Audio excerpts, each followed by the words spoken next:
আহাব্বুল আমালি ইলাল্লাহ আন তামুতা ওয়া লিসানুকা রাতিবুম মিন যিকরিল্লাহ। আল্লাহ রাসূল সাল্লাল্লাহু আলাইহি ওয়াসাল্লাম বললেন, আল্লাহর নিকট সবচেয়ে প্রিয় কর্ম তুমি যখন মৃত্যুবরণ করবা তখনও যেন আল্লাহর জিকির থেকে তোমার জবান খালি না থাকে।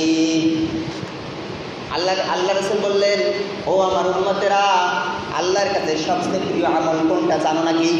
আল্লাহর কাছে সবচেয়ে প্রিয় আমল হচ্ছে তুমি জিকির করবা, আল্লাহর জিকির করবা, জিকির করতে করতে এমনকি তোমার মৃত্যু পর্যন্ত হয়ে যাচ্ছে তখন তুমি আল্লাহর জিকির করবা।